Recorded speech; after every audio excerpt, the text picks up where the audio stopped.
আমাদের বিচিত্র জীবনে কত কিছু হারিয়ে যায়, সবকিছুর খবর কি আমরা রাখি? তেমনিভাবে সবাইকে তাক লাগিয়ে হারানো কুকুর ৯ বছর পর খুঁজে পেলেন তার মালিককে। যুক্তরাষ্ট্রের লস ভেগাসে ২০১৫ সালে বাবা মায়ের সঙ্গে থাকতেন ২৮ বছর বয়সী মোনারেজ। ওই সময় হঠাৎ করে একদিন তাদের বাসার পেছনের গেট দিয়ে বের হয়ে যায় ২ বছর বয়সী তার পোষা কুকুর জিজমো।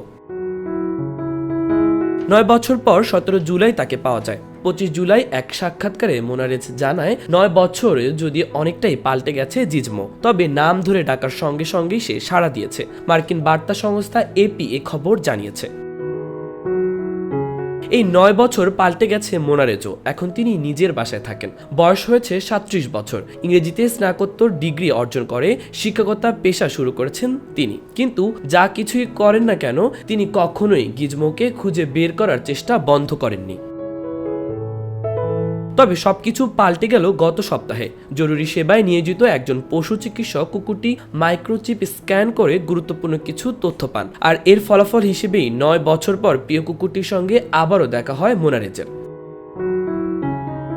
সামারিটান জাতীয় গোষ্ঠীর এক নারী কুকুরটিকে রেখে গিয়েছেন বললেন মোনারেজ। ওই নারীটি অসুস্থ কুকুরটিকে খুঁজে পেয়ে পশু চিকিৎসকের কাছে নিয়ে আসেন। পরে তিনি এটাকে ফিরিয়ে নিতে চেয়েছিলেন। তারপর তারা নারীটিকে জানান কুকুরটিকে তিনি নিতে পারবেন না, কারণ এর শরীরে একটি মাইক্রোচিপ আছে, ওটা স্ক্যান করা হয়েছে।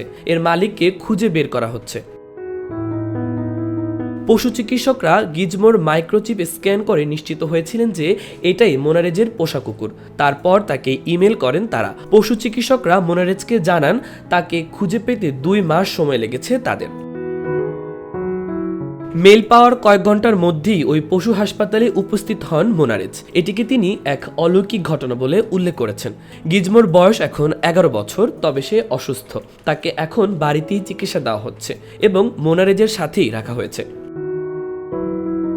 মাহবুবুর রহমান ইমন, খবর সংযোগ।